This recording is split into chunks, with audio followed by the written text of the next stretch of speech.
BMC चुनावों में आखिरकार वही हुआ जिसका डर था। पहले तो शिंदे ने एआईएमआईएम के सामने गठबंधन का हाथ बढ़ाया, फिर हद तो तब पार हो गई जब एकनाथ शिंदे की पार्टी ने राज ठाकरे के साथ गठबंधन कर लिया है। मतलब भारतीय जनता पार्टी को सबसे ज्यादा सीटें आई हैं, लेकिन फिर भी बीजेपी अपना मेयर नहीं बना पाई है। और क्यों नहीं बना पाई है? क्योंकि बीजेपी को बहुमत के लिए सीटें चाहिए 25 और विपक्ष को सिर्फ 6 पार्षदों की जरूरत है। तो क्या विपक्ष की इसी जरूरत को एकनाथ शिंदे के पार्षदों ने पूरा कर दिया है? सवाल का जवाब आपको बताएंगे, लेकिन खबर में सबसे पहले कैसे एकनाथ शिंदे के दावे से हड़कंप मच गया है, खबर देखिए। खबर आप देखिए हिंदुस्तान की। देखिए इस खबर में लिखा हुआ है कि एकनाथ शिंदे के एक फैसले से उद्धव ठाकरे और भाजपा दोनों सत्ते में, बीएमसी पर भी बढ़ा सस्पेंस। तो एकनाथ शिंदे बीजेपी को खत्म करने की रणनीति पर काम कर रहे हैं। खबर है कि कल्याण डोंबिवली सीट पर तो शिंदे ने बीजेपी को छोड़ राज ठाकरे से गठबंधन कर लिया है, तो हड़कंप मच गया है। मतलब साफ है कि एकनाथ शिंदे अब सिर्फ मुंबई मेयर पद पर नहीं बल्कि दूसरे नगर निगमों में भी बीजेपी को नीचा दिखाने का कोई मौका नहीं चूक रहे हैं। खेल समझिए, कल्याण डोंबिवली के नतीजों की अगर बात की जाए तो कुल सीटें हैं 122 और बहुमत का आंकड़ा 62 का होता है। शिवसेना शिंदे को मिली है 53, बीजेपी को 50, शिवसेना यूबीटी को 12, एमएनएस राज ठाकरे को 5, कांग्रेस को 2 और एनसीपी शरद पवार ने 1 सीट जीती है। आज सत्ता की आंखों में आंखें डालकर पत्रकारिता करना मुश्किल हो गया है। हम पर मुकदमों से लेकर चैनल को बंद करने का लगातार दबाव बनाया जा रहा है। मुश्किल दौर है, लेकिन हम हार नहीं मानेंगे।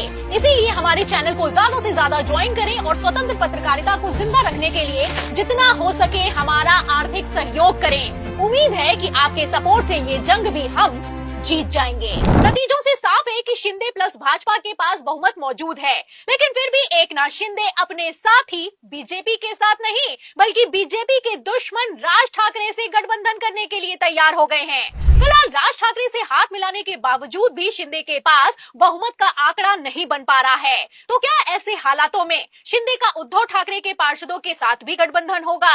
आपको बता दें कि कल्याण सीट शिंदे के लिए नाक का सवाल है, क्योंकि कल्याण सीट से ही शिंदे के बेटे श्रीकांत शिंदे सांसद हैं। ऐसे हालातों में शिंदे बीजेपी से अलग होकर अपनी ताकत दिखाना चाहते हैं। शिंदे की शिवसेना अकेले दम पर यहां अपनी सरकार बनाना चाहती है। बेटे के सांसद होने के चलते एकनाथ शिंदे ये कतई नहीं चाहते हैं कि भाजपा कल्याण सीट पर विस्तार करे और 2.5 साल के लिए भी कल्याण सीट पर भारतीय जनता पार्टी का मेयर बने। जाहिर है कि मुख्यमंत्री की कुर्सी जाने के बाद शिंदे के पार्षद नाराज हैं। ऐसे में मेयर पद के चुनाव के लिए शिंदे किसी तरह का कोई रिस्क लेना नहीं चाहते हैं। चूंकि उद्धव के पास बहुमत से सिर्फ 6 पार्षद कम हैं, ऐसे में थोड़े भी पार्षद इधर उधर हुए तो बहुमत पलट सकता है। इसीलिए आर पार की जंग शुरू हो गई है। पहले तो खबर आई कि शिंदे की शिवसेना दिल्ली में बीजेपी की मीटिंग होने के बाद आगे की रणनीति बनाएगी। फिलहाल इस मीटिंग में ही जब बवाल खड़ा हो गया है, तो आगे की रणनीति क्या होने वाली है आप अंदाजा लगा सकते हैं, और नहीं लगा सकते हैं तो खबर देखिए। इसमें लिखा हुआ है कि बीजेपी की वजह से हारे एकनाथ शिंदे की दिल्ली दरबार में शिकायत, किन 30 सीटों का जिक्र हुआ है। मतलब ये तो हाल हो चुका है। एक तरफ बीजेपी एकनाथ शिंदे को ज्यादा सीटें देकर पछता रही है, तो वहीं दूसरी तरफ शिंदे ने तो हार का ठीकरा ही बीजेपी के सिर पर फोड़ दिया है। आपको बता दें कि शिंदे की शिवसेना ने बीजेपी के साथ गठबंधन कर 90 सीटों पर उम्मीदवार उतारे, जिसमें से 29 सीटें जीत पाई। तो वहीं बीजेपी ने 137 सीटों पर उम्मीदवार उतारे और 79 सीटों पर जीत हासिल की है। इसको लेकर जैसे ही बीजेपी नेताओं ने दबी जुबान में कहा कि बीएमसी चुनावों में शिंदे को ज्यादा सीटें देकर गलती हो गई, तो मीटिंग में बवाल खड़ा हो गया। शिंदे के नेताओं ने क्लियर कह दिया कि बीजेपी हमारी वजह से नहीं बल्कि हम 30 सीटें बीजेपी की वजह से हारे हैं। और क्यों हारे हैं? क्योंकि मुद्दा उन 30 मुस्लिम बहुल सीटों का है जिसने शिंदे गुट का खेल खराब किया है।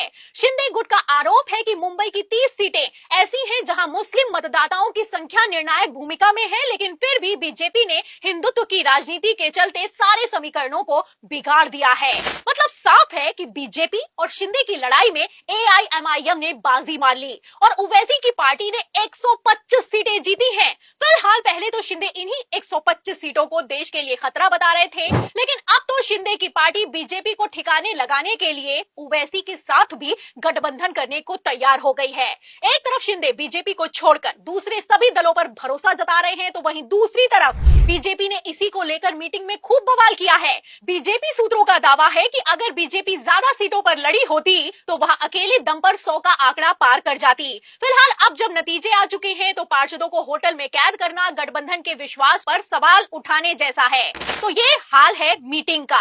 एक तरफ शिंदे कम सीटें आने के बावजूद मेयर पद पर अपना दावा ठोक रहे हैं, तो वहीं दूसरी तरफ बीजेपी किसी भी कीमत पर ढाई साल वाले फॉर्मूले पर रजामंदी करने के लिए या फिर की समझौता करने के लिए तैयार नहीं हो रही है। फिलहाल शिंदे ने तो बीजेपी से दो टूक कह दिया है कि बाला साहब ठाकरे की जन्मशती है, इसलिए कार्यकर्ता चाहते हैं कि पहले 2.5 साल के लिए कोई शिव सैनिक मुंबई का मेयर बने।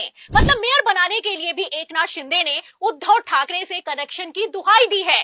शिंदे ये अच्छे से जानते हैं कि अगर मेयर पद उनकी पार्टी को नहीं मिला तो शिंदे की शिवसेना पूरी तरीके से टूट जाएगी। वहीं दूसरी तरफ भारतीय जनता पार्टी का भी अपना मेयर बनाने का सपना टूटता हुआ नजर आ रहा है। जाहिर है कि जब भी बहुमत के आंकड़े में पक्ष और विपक्ष में कम सीटों का अंतर होता है तो बड़ी ही आसानी से तख्ता पलट हो सकता है। फिलहाल उद्धव ठाकरे की पार्टी ने तख्ता पलट का दावा किया है और दावा तो यहाँ तक कर दिया है कि बहुमत से सिर्फ 6 सीटें कम है। ऐसे हालातों में अगर भारतीय जनता पार्टी को एकनाथ शिंदे का सपोर्ट नहीं मिला और भारतीय जनता पार्टी की 79 सीटों में शिंदे के 25 पार्षद शामिल नहीं हुए तो पूरा का पूरा खेल पलटने वाला है। फिलहाल क्या तख्ता पलट होने वाला है और क्या एकनाथ शिंदे अपनी पार्टी बचाने के लिए फिर से घर वापसी करने तक को मजबूर हो जाएंगे? इन सभी सवालों के जवाब में पूरी रिपोर्ट पर आपको क्या लगता है? इस बार महाराष्ट्र के बीएमसी चुनावों में शिंदे वर्सेस अमित शाह में कौन बाजी मारने वाला है? जो भी आप सोचते हैं हमें कमेंट बॉक्स में जरूर लिखें।